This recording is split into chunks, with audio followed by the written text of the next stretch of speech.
Ngomongin poligami emang gak pernah gampang ya. Apalagi buat para suami yang sudah memutuskan punya 2 istri. Ada yang bilang poligami itu berat. Tapi ada juga yang bilang kalau dijalani dengan niat baik dan cara yang tepat, semua bisa adil dan bahagia. Masalahnya, adil di sini bukan cuma soal uang atau jadwal, tapi adil juga soal perasaan. Ini yang sering bikin suami kelimpungan kalau nggak ngerti caranya. Banyak suami yang bilang, "Aku kan udah adil, udah bagi waktu seminggu 3 hari. Tapi pertanyaannya, apa istrinya bahagia?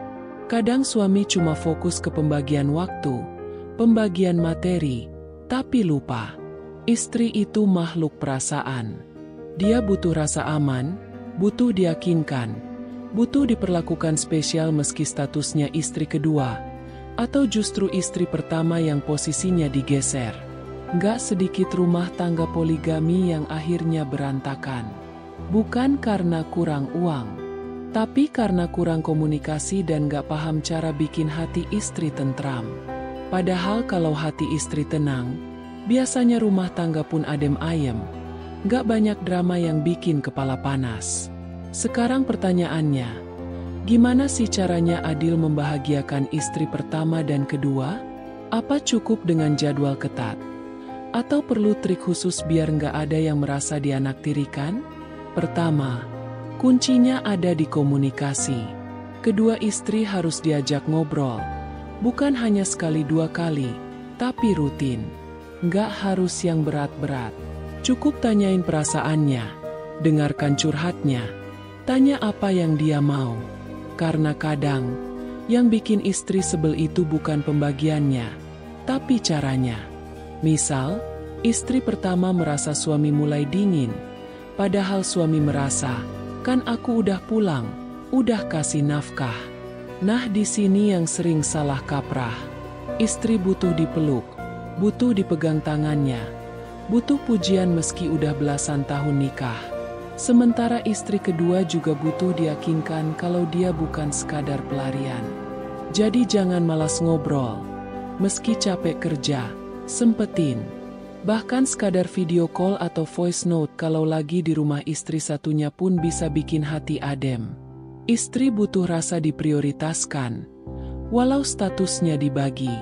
Kedua, adil soal materi memang wajib, tapi cara memberinya juga perlu peka. Misalnya, kalau istri pertama dikasih uang belanja, istri kedua pun harus dapat porsi wajar. Jangan sampai yang satu beli baju baru, yang satunya nggak kebagian. Bukan karena matre, tapi ini soal keadilan yang dijanjikan dalam syariat.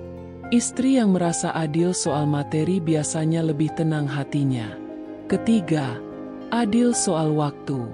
Ini paling sensitif. Banyak suami yang bilang udah adil padahal nggak. Misalnya, di istri pertama lebih sering tidur karena jarak rumah dekat kantor. Sementara istri kedua yang jauh malah sering kelewat. Bikin jadwal yang fleksibel tapi konsisten. Dan pastikan waktu bareng istri bukan cuma buat tidur doang. Manfaatkan untuk kencan, ngobrol santai, belanja bareng. Hal-hal sepele kayak gini bikin istri merasa disayang. Keempat, tetap jaga kualitas hubungan intim. Ini juga poin yang jarang dibahas terang-terangan. Padahal penting banget. Istri yang merasa diinginkan dan dipuaskan biasanya lebih jarang ngeluh. Bukan berarti harus paksa, tapi komunikasiin. Gak semua istri mau gaya yang sama, ritme yang sama, suasana yang sama. Jangan malu diskusin. Karena kalau ini gak adil, sering jadi pemicu ribut diam-diam yang akhirnya meledak. Kelima, libatkan anak dengan cara yang sehat. Kalau istri pertama punya anak, pastikan anak-anak merasa ayahnya tetap hadir.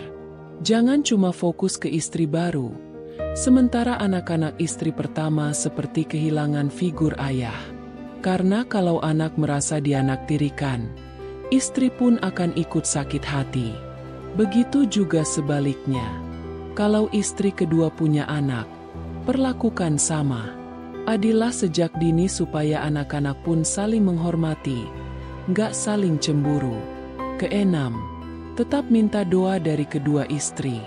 Ini penting banget. Banyak suami yang nggak sadar bahwa istri itu punya doa yang dahsyat. Kalau istri ridho, hidup suami berkah.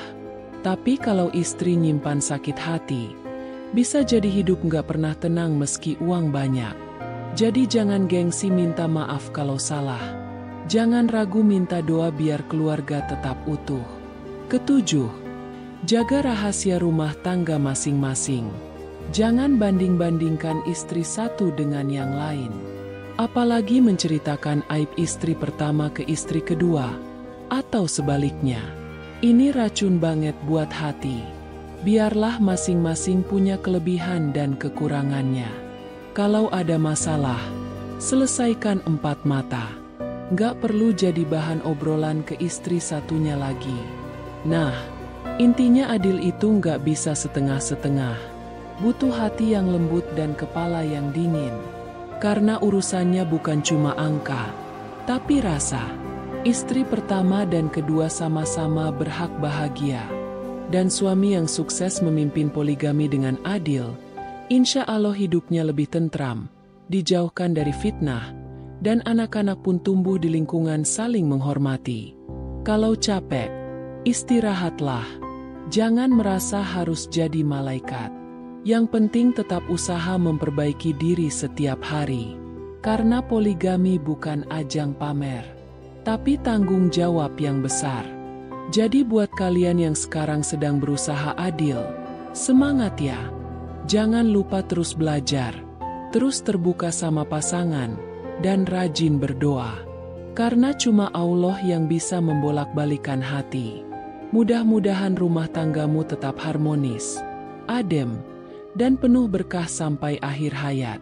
Nah, kalau kalian punya pengalaman menarik seputar poligami, cara membagi waktu, cara bikin istri tetap senyum meski hati kadang cemburu, coba ceritain di kolom komentar. Siapa tahu pengalamanmu bisa jadi pelajaran berharga buat orang lain yang lagi belajar adil.